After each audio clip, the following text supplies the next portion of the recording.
Welcome to Scholar Circle. My name is Manoj and you are watching Electrostatics Numerical. बच्चों, अगर आप class 12th और class 11th के student हैं और आप जेई नीट का प्रिपरेशन कर रहे हैं और जेई नीट एस्पिरेंट हैं और किसी भी कॉम्पिटिटिव एग्ज़ाम का प्रिपरेशन कर रहे हैं जिसमें फिजिक्स एज ए सब्जेक्ट है, तो आपके लिए बच्चों ये न्यूमेरिकल इम्पोर्टेंट होने वाला है। इसके पहले बच्चों हमने बहुत सारे न्यूमेरिकल्स और थ्योरी लेक्चर किए हुए हैं, जिनके सारे लेक्चर्स के हमने लिंक इसी वीडियो के डिस्क्रिप्शन में ऑलरेडी मेंशन कर दिया है। तो आप जाकर फ्री में इसको विजिट कर सकते हैं, फ्री ऑफ कॉस्ट उसको अटेंड कर सकते हैं। या तो आप ऊपर जो आई बटन दिख रहा है उस आई बटन पे भी क्लिक करके सारे लेक्चर को अटेंड कर सकते हैं। या मेरा छोटा सा चैनल है स्कॉलर सर्कल, आप उस चैनल के प्ले लिस्ट में जाकर जिसका नाम है 12th फिजिक्स 2024-25, वहाँ पे भी जाकर सारे लेक्चर को फ्री ऑफ कॉस्ट अटेंड कर सकते हैं। तो विदाउट वेस्टिंग ऑफ टाइम चलो आज स्टार्ट करते हैं आज का ये numerical. A charge capital Q is to be divided on two charges, what should be the value of charges on the two charges so that the force between charges will be maximum। Simple सा question है बच्चों। Question ये कह रहा है कि अगर हमारे पास एक चार्ज है कैपिटल Q और हमें इसको अगर दो पार्ट में डिवाइड करना हो इसी चार्ज को, तो उसको कौन से दो पार्ट में डिवाइड करें कि अगर इन दोनों चार्जेस को हम आपस में एक सर्टेन डिस्टेंस पे रखें तो उनके बीच फोर्स ऑफ अट्रैक्शन मैक्सिमम हो। बच्चों, अगर इस क्वेश्चन को हम एग्जांपल से समझेंगे तो बहुत इजीली समझ सकते हैं। लाइक अगर आपके पास 10 कूलम चार्ज है, आपको दो पार्ट में डिवाइड करना है और ऐसे डिवाइड करना है कि वो दोनों पार्ट जो आपने डिवाइड किया हुआ उनके बीच फोर्स ऑफ अट्रैक्शन या रिपल्सन जो भी हो वो मैक्सिमम हो। डिवाइड करने का कई तरीके हैं। जैसे आप 1 coulomb and 10 coulomb, 1 coulomb and 9 coulomb में कर सकते हो। दूसरा 2 कूलम और 8 कूलम में कर सकते हो। तीसरा 3 कूलम एंड 5 कूलम कर सकते हो। No 3 coulomb and 7 coulomb. Okay 4 coulomb and 6 coulomb में कर सकते हो। 5 कूलम एंड 5 कूलम में कर सकते हो। And 6 coulomb and 4 coulomb. तो बच्चों ये रिपीट हो जाएगा, कोई मतलब नहीं। तो हमारे पास ये 5 ऑप्शन हैं, 5 ऑप्शंस कि इस तरह से हम इस 10 कूलम चार्ज को दो पार्ट में डिवाइड कर सकते हैं। तो कब इनके बीच अट्रैक्शन या रिपल्सन जो भी होगा वो मैक्सिमम होगा? तो आंसर है, आपको याद होगा, according to Coulomb's law force of attraction is proportional to the product of this two charges, that is Q1 and Q2।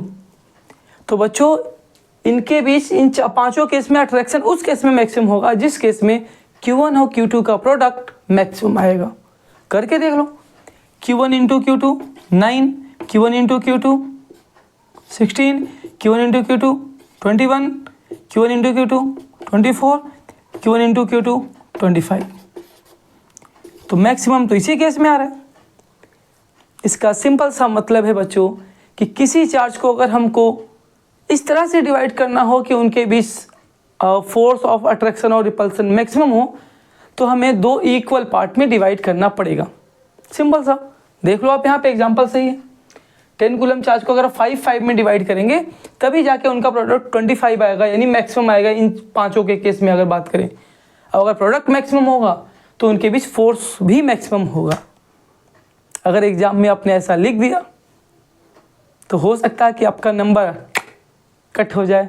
हाँ, तो एग्ज़ाम में आपको ऐसे अपने टीचर को समझाने नहीं बैठ जाना है, एग्ज़ाम में आपको प्रूफ कर देना है कि ये जो चार्ज हम डिवाइड करेंगे दो पार्ट में, पहली बात कि उन दोनों चार्जेस की वैल्यू इक्वल होनी चाहिए और इसका जस्ट हाफ होना चाहिए। तो इस बात को हम प्रूफ कर देते हैं कि अगर हम किसी एक चार्ज को दो इक्वल पार्ट में डिवाइड करें तब उनके बीच फोर्स ऑफ अट्रैक्शन मैक्सिमम होगा। तो चलो करके देखते हैं बच्चों।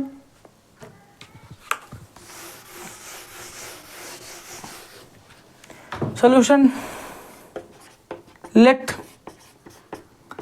The charge capital Q is divided into two parts, small q and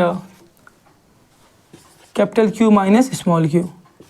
इस बात को बच्चों समझना है, आपको Q1 और Q2 नहीं ले लेना है, क्योंकि अगर एक पार्ट कैपिटल स्मॉल q है तो बच्चों अगर हमने Q में से स्मॉल q निकाले तो बचा कितना, Q माइनस स्मॉल q, क्योंकि बच्चों हमने इसी Q को ही तो दो पार्ट में डिवाइड किया हुआ है। एक का नाम है, एक हो गया स्मॉल q, दूसरा है minus Q capital Q minus small q। तो अगर हम इन दोनों को बच्चों ऐड कर दें तो इतना आ भी जाना चाहिए, क्योंकि हमने इसी को दो पार्ट में डिवाइड किया हुआ है। तो अगर एक Q है तो बचा हुआ कितना होगा, दूसरा Q माइनस स्मॉल q। आप इन दोनों को ऐड करेंगे तो Q से Q कैंसिल हो जाएगा, कैपिटल Q आ जाएगा। हाँ ओके, अगर हमने डिवाइड कर दिया देन F इक्वल टू कितना बच्चों होगा, चलो हम बना लेते हैं फिगर। एक जगह है स्मॉल q और एक जगह है capital Q minus small q। हमने इनके बीच का डिस्टेंस रख दिया स्मॉल r, जो कि एक फिक्स डिस्टेंस है बस। ओके, तो F equal to 1/4 pi epsilon not into Q minus small q divide by r square. अब क्वेश्चन ये है कि कब इनके बीच फोर्स की वैल्यू मैक्सिमम हो। बच्चों अगर आप मैथ के स्टूडेंट हैं तो फिर तो आपको पता होगा मैक्सिमम मिनिमा के बारे में, कि किसी वैल्यू की मैक्सिमम, किसी वेरिएबल की या किसी फंक्शन की मैक्सिमम वैल्यू कब आती है, जब उसका डेरिवेटिव 0 हो। अगर आप बायोलॉजी के स्टूडेंट हैं या किसी और स्टूडेंट हैं जिन्होंने मैथ नहीं पढ़ा हुआ है तो बस जान जाओ कि इसकी वैल्यू बच्चों मैक्सिमम तभी होगी if df upon dq equal to 0, then f will be maximum. तो f की वैल्यू मैक्सिमम तभी होगा जब इनका डेरिवेटिव क्या आ जाएगा, 0। या ऐसे बोलिए कि अगर f की वैल्यू मैक्सिमम होगा तो इनका डेरिवेटिव क्या आएगा, 0। तो ऐसा ही बोल सकते हो, for maximum value of f df upon dq equal to 0। Okay, तो फटाफट कर लेते हैं भाई। dq अपॉन f की वैल्यू बच्चों कितना है, 1/4 pi epsilon not into q small q minus capital Q minus small q upon r square equal to 0। बच्चों डेरिवेटिव करने से पहले जितने भी कांस्टेंट हैं सबको उठाओ, गेट आउट, बाहर कर दो, उनका डेरिवेटिव नहीं करना है आपको। ओके, कौन कौन है बच्चों, तो 1/4 पाई एप्सिलॉन नॉट कांस्टेंट है, गेट आउट कर दो इनको। स्मॉल q तो कांस्टेंट है ही नहीं, आर स्क्वायर है, क्योंकि ये स्मॉल q तो हमारे ऊपर डिपेंड करता है कि हम किस टाइप से उसको डिवाइड करते हैं। Okay, capital Q of course एक कांस्टेंट है, ये हमारी फिक्स वैल्यू है, तो कैपिटल Q कांस्टेंट है बट स्मॉल q वेरिएबल है, इसीलिए हम देखिए स्मॉल q के रिस्पेक्ट में ही डेरिवेटिव कर रहे हैं। तो dq ऑफ क्या बचा बच्चों, capital Q minus small q। तो ये जो मल्टीप्लाइड में आए हुए हैं, ये जो बड़े शान से आए हुए हैं बाराती बनकर, इनको राइट हैंड साइड में भेज दो, 0 से डिवाइड हो जाएंगे, 0 से डिवाइड वैल्यू 0, तो क्या बचेगा, dq ऑफ स्मॉल q। अच्छा, इसको ओपन भी कर लो, हाँ, स्मॉल q कैपिटल Q, और यहाँ पे हो जाएगा माइनस q स्क्वायर, और यहाँ पे हो जाएगा 0, क्योंकि ये जो भाई साहब हैं जो अकड़ रहे थे अभी, जो कांस्टेंट बन के, वो जैसे इधर आएंगे 0 से डिवाइड होंगे पूरा 0, सारी अकड़ खत्म।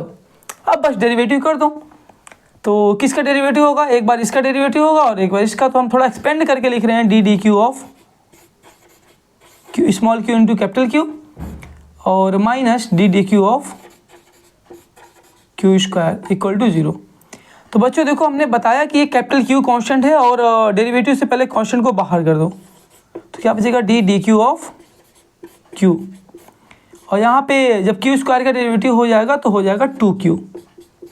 चलो यहाँ पे ऐसे ही पहले करते हैं, dq ऑफ q स्क्वायर, दोनों को एक साथ कर लेंगे बच्चों। q का q के रिस्पेक्ट में डेरिवेटिव करेंगे तो 1 आएगा, और q स्क्वायर का डेरिवेटिव करेंगे q के रिस्पेक्ट में तो 2q आएगा। कैसे आया वो भी जान लो, इसका एक फॉर्मूला होता है कि अगर x पावर n का डेरिवेटिव करेंगे तो ये आता है nx पावर n माइनस 1, यानी कि अगर x पावर 2 का डेरिवेटिव करते हैं हम, तो ट्रिक क्या है, देखो बेटा, जो पावर होगा उसको साइड में कर दो, पावर मतलब औकात, कहते हैं ना औकात को अपने साइड में रखो। तो जब डेरिवेटिव होगा तो इसका औकात है यानी जो पावर है वो साइड में आ जाएगा और पावर एक कम हो जाएगा, यानी औकात थोड़ी सी कम हो जाएगी। वैसे बच्चा जब इसका हम डेरिवेटिव करेंगे तो जो इसका औकात यानी पावर है वो साइड में आ जाएगा और इसकी पावर एक कम हो जाएगी। तो कितना हो जाएगा बच्चों 2x। जैसे एक्स स्क्वायर का डेरिवेटिव आता है 2x, वैसे क्यू स्क्वायर का डेरिवेटिव आएगा 2q। सिंपल से सिंपल एच। ओके, तो इसको माइनस वाले को उधर लेके जाएंगे तो प्लस हो जाएगा, तो capital Q equal to 2q। हमें बच्चों इसी की वैल्यू पूछा हुआ था, किसकी वैल्यू पूछा हुआ था? अच्छा ये, तो स्मॉल q की वैल्यू कितना आ गया? Capital Q/2। तो यानी कि हमने दो पार्ट में डिवाइड किया हुआ था, एक स्मॉल q एक capital Q minus small q। तो स्मॉल q की तो वैल्यू आ गई Q/2, यानी एक पार्ट की वैल्यू आ गया, इसकी वैल्यू आ गई कितनी होनी चाहिए? Q/2। तो बच्चों अगर ये Q/2 है तो यहाँ पे वैल्यू पुट कर दो, स्मॉल q के जहाँ कैपिटल Q/2 पुट कर दो, तो capital Q minus capital Q/2 क्या आ जाएगा? ये भी कैपिटल Q/2, यानी यहाँ पे लिख लो। और capital Q minus small q कितना हो जाएगा? कैपिटल Q और स्मॉल q की वैल्यू है Q/2 also equal to Q/2।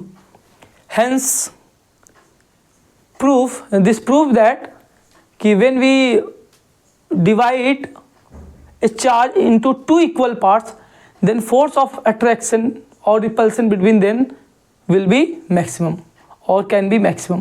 Okay, तो बच्चों ये लेक्चर यहीं पे एंड होता है। तो अगर आप नए हैं चैनल पर तो वीडियो को लाइक कर लीजिए, चैनल को सब्सक्राइब कर लीजिए, थोड़ा सा अपने दोस्तों को भी इस बारे में बता दीजिए और थोड़ा सा शेयर वगैरह भी कर लीजिए। Thank you very much.